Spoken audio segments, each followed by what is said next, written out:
बिस्मिल्लाहिर्रहमानिर्रहीम बिस्मिल्लाहिर्रहमानिर्रहीम अस्सलाम वालेकुम एसएलएस स्टूडेंट्स। जी बच्चों, आज हम जमात पंजम की कारवाने उर्दू का जो है वो अपना 16वां लेक्चर पढ़ेंगे। तो इसके लिए आप सबसे पहले अपनी कारवाने उर्दू की जो किताब है वो निकाल लें और किताब का सफ़ा नंबर 37 निकालें। और यहाँ पे देखें, आज जो सबक हम पढ़ेंगे वो है नमक का शहर। जी बच्चों, आज हम पढ़ेंगे, क्या सबक का नाम है, बोले मेरे साथ, नमक का शहर। प्यारे बच्चों, ज़रा जल्दी से बताइए कि नमक कहाँ से आता है। ये फैक्ट्रियों में बनता है या इसकी फसल उगती है या कोई और ज़रिया है। अपने दोस्तों से तबादला ख्याल कीजिए, सबक को दुरुस्त लफ्ज़ और तासुरात से पढ़िए और जानिए कि किसने सही जवाब दिया। देखिए बच्चों, आज के सबक में हम किसके बारे में पढ़ेंगे, नमक के बारे में, कि नमक जो है वो कहाँ से आता है। क्या वो फैक्ट्रियों में बनता है जिस तरह बाकी सामान बनता है, या फिर उसकी कोई फसल उगती है जिस तरह गंदम, कपास, चावल की फसल उगती है, या फिर उसका कोई और ज़रिया, हम ये जानेंगे। ठीक है बच्चों। और नमक जो है वो खाने में बहुत ज़रूरी है। देखिए, हर चीज़ में नमक जो है, आपके किसी भी खाने की चीज़ का जायका जो है वो नमक ही से बनता है। ठीक है, आज हम जिसके बारे में पढ़ रहे हैं, नमक के बारे में। जी बच्चों, पढ़ना शुरू करते हैं। हमारे प्यारे वतन पाकिस्तान में बहुत से शहर हैं। कई शहरों को उनके असल नामों के साथ और नामों से भी पुकारा जाता है। कराची पाकिस्तान का सबसे बड़ा शहर है। कराची को रोशनियों के शहर के नाम से भी पहचाना जाता है। लाहौर को बागों और कॉलेजों का शहर कहा जाता है। मुल्तान को औलिया का शहर कहा जाता है। हैदराबाद मस्जिदों के शहर के नाम से मशहूर है। आज हम नमक के शहर के बारे में मालूमात हासिल करते हैं। नमक का ये शहर खेवड़ा में वाक़या है। नमक की ये बहुत बड़ी कान तहसील पिंड दादन खान, ज़िला जेहलम में लाहौर से 260 किलोमीटर और इस्लामाबाद से 160 किलोमीटर के फासले पर वाक़या है। खेवड़ा में नमक की दरियाफ्त हज़रत ईसा अलैहिस्सलाम की वलादत से 326 साल पहले हुई थी। वलादत यानी कि हज़रत ईसा की भी पैदाइश से पहले। ठीक है बच्चों, ये वही ज़माना है जब दरियाए जेहलम के किनारे सिकंदर आज़म और राजा पोरस के दरमियान जंग लड़ी गई थी। सिकंदर आज़म की फ़ौज के घोड़े इस इलाके में सब्ज़ा चरने के दौरान पत्थरों को चाटते हुए पाए गए थे। इसी बात से यहाँ नमक के ज़खायर की मौजूदगी का अंदाज़ा लगाया गया। तब से इस कान से नमक निकालने का काम जारी है। खेवड़ा की नमक की कान खाने के नमक का दुनिया में दूसरा बड़ा ज़ख़ीरा है। यहाँ नमक के 220 मिलियन टन ज़खायर मौजूद हैं। इस वक्त नमक की कानों में 17 मंजिलों से नमक निकाला जा रहा है। साइंसी असूलों के मुताबिक कान से 50% नमक निकालकर बाकी 50% नमक सतूनों के तौर पर छोड़ दिया जाता है ताकि कान की मजबूती बरकरार रहे। कान में आमदरफ्त के लिए 6 दरवाजे हैं जो हंगामी सूरत हाल में इस्तेमाल किए जाते हैं। नमक की ये कान गर्मियों के मौसम में ठंडी रहती है। यहाँ मौजूद तालाबों में पानी की गहराई 150 फुट है। पानी गहरा होने की वजह से इन तालाबों में कोई चीज़ नहीं डूब सकती। इंतज़ामिया के मुताबिक 400 से ज़्यादा मुल्की और गैर मुल्की सयाह रोज़ाना इस कान की सैर से लुत्फ़अंदोज़ होने के लिए नमक के इस शहर आते हैं। यहाँ सांस और दमे के मरीज़ों के लिए अस्पताल भी कायम किया गया है और बहुत से मरीज़ यहाँ की आबो हवा की वजह से सेहतयाब हो जाते हैं। नमक के इस शहर में नमक का बनाया हुआ मीनारे पाकिस्तान और कायदे आज़म के मज़ार का मॉडल सयाहों की दिलचस्पी का मरकज़ बना रहता है। नमक के इस शहर में एक शीश महल भी मौजूद है जो दरअसल नमक के ज़र्रात हैं और रोशनियों से मिलकर इस तरह झिलमिलाते हैं जैसे बहुत से चमकते दमकते हीरे एक साथ जगमगा उठें। ये सारे मनाजिर देखकर बेख्तियार लबों पर आ जाता है, बेशक अल्लाह ताला हर शय पर कादिर है। जी बच्चों, आज हमने पढ़ा नमक के शहर के बारे में जो कहाँ पर वाक़या है, खेवड़ा में वाक़या है। ठीक है, अब देखिए, नमक की ये जो कान है ये कहाँ पर वाक़या है, ज़िला जेहलम में लाहौर से 260 किलोमीटर और इस्लामाबाद से 160 किलोमीटर के फासले पर है। और इसकी दरियाफ्त जो है वो हज़रत ईसा अलैहिस्सलाम की पैदाइश, विलादत, देखिए विलादत मतलब होता है पैदाइश। ठीक है, उनकी पैदाइश से भी पहले हो गई।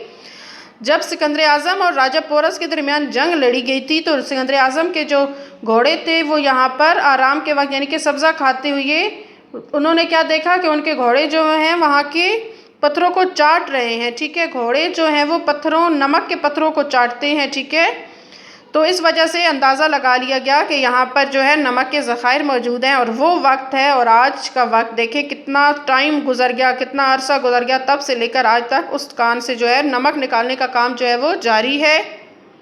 जी बच्चों, और नमक की ये जो कान है ये दुनिया का दूसरा बड़ा ज़ख़ीरा है। यहाँ पर जो है 220 मिलियन टन के ज़ख़ायर मौजूद हैं। और इस जो कान है इसकी कितनी मंजिलें हैं जिनसे नमक निकाला जा रहा है बच्चों, हमने पढ़ा कि इसकी जो है वो 17 मंजिलें हैं जिनसे नमक निकाला जा रहा है, जिनसे, ठीक है। और साइंसी असूल के मुताबिक 50% नमक निकाल कर 50% नमक जो है वो स्तूनों के तौर पर जो है वो, ठीक है, छोड़ दिया जाता है, ठीक है, स्तून पाए यानी कि ताकि उनकी कान की जो है मजबूती वो बरकरार रहे। और कार में आमदरफ्त के लिए यानी कि आने जाने के लिए जो 6 दरवाजे हैं, ठीक है, जो हंगामी सूरत हाल के लिए इस्तेमाल किए जाते हैं। और इसकी सबसे जो है दिलचस्प और अनोखी बात क्या है बच्चों कि ये कान जो है वो गर्मियों के मौसम में ठंडी रहती है। हालांकि देखिए गर्मियों के मौसम में बहुत ज़्यादा गर्मी होती है, लेकिन ये कान जो है वो ठंडी रहती है। और यहाँ के तालाबों की जो गहराई है पानी की वो 150 फुट है, लेकिन पानी इतना भारी है कि इन तालाबों में कोई चीज़ भी डूब नहीं सकती, ठीक है बच्चों। ये देखें इस कान की कितनी दिलचस्प बातें हैं, ठीक है। और यहाँ की जो इंतज़ामिया है उनके मुताबिक है कि 400 से ज़्यादा जो अफराद हैं रोज़ाना, चाहे वो मुल्की हैं और गैर मुल्की सयाह यानी तफरीह की गर्ज से आने वाले जो हैं वो यहाँ की सैर से लुत्फ़अंदोज़ होते हैं, ठीक है।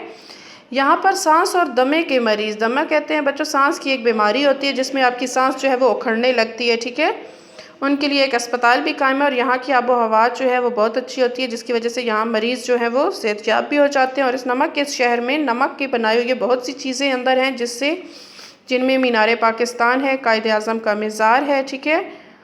और इसके अलावा यहाँ पे शीश महल है जो हकीकत में जो क्या है नमक के ही ज़रात हैं, और वो इस तरह से मिलकर जगमगाते हैं जैसे बहुत से हीरे जगमगा उठे। और ये मनाजिर ऐसे हैं क्योंकि ये देखें बच्चों ये कुदरती मनाजिर हैं। यहाँ पे आपको कुछ मनाजिर जो है वो कुदरती नज़र आते हैं जिसकी वजह से इंसान बेख्तियार कह उठता है कि बेशक अल्लाह ताला अर्श पर कादिर है। इसके बाद आगे सफ़ा नंबर 39 है, उस पर देखिए नए अल्फाज के मानी। अल्फाज मानी बच्चों हमने किताब के अंदर कुछ मुश्किल अल्फाज हैं जो ये हैं, ठीक है, और उनके मानी यहाँ दिए गए हैं। औलिया, देखिए हमने पढ़ा था मुल्तान को जो है औलियाओं का शहर कहा जाता है। औलिया कहते हैं बच्चों अल्लाह के जो नेक और प्यारे बरगुज़ीदा बंदे होते हैं उन्हें औलिया कहा जाता है। फिर देखिए विलादत हमने पढ़ा, लफ्ज़ विलादत का मतलब है पैदाइश।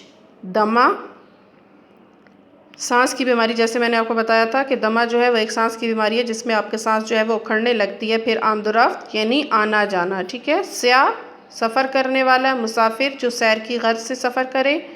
मनाजिर नज़ारे, बेख्तियार खुद ब खुद यानी जिस पे आपका इख्तियार नहीं होता, ठीक है।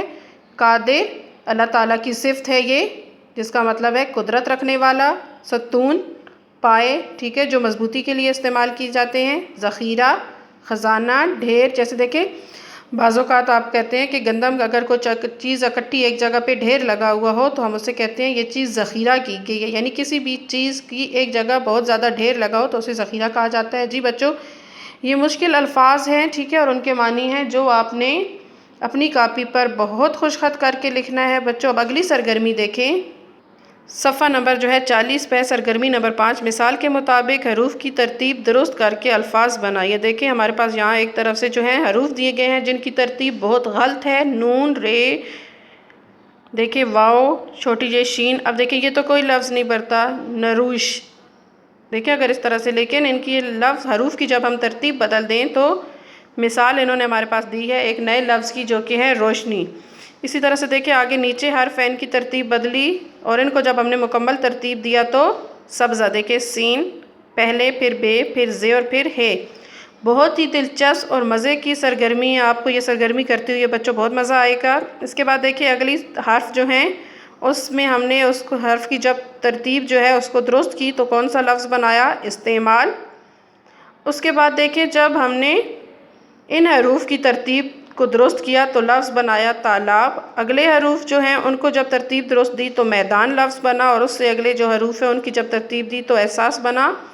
ये लफ्ज़ मैंने आपको बता दिए हैं बच्चों, ठीक है। अब इन हरूफ की जो तरतीब आपने ख़ुद इस तरह से लिखनी है, ठीक है, साथ में इस तरह से भी लिखिएगा। जैसे सीन देखिए सब्ज़ा में सीन सबसे पहले 1 नंबर, फिर बे आया, फिर जे और फिर हे, ठीक है। ये अब इनकी दुरुस्त तरतीब देखिए, आपको यहीं पे आपको देख के पता चल जाएगा कि ये दुरुस्त तरतीब है, सीन बे से है, ये इस तरह से आपने करनी है, ठीक है बच्चों। जी बच्चों हमारा आज का जो लेक्चर है वो मुकम्मल हो गया। उम्मीद करती हूँ आपको समझ में आ गया होगा। अपना बहुत सा ख्याल रखिएगा। ढेर सारी नेक दुआओं के साथ अल्लाह हाफिज़।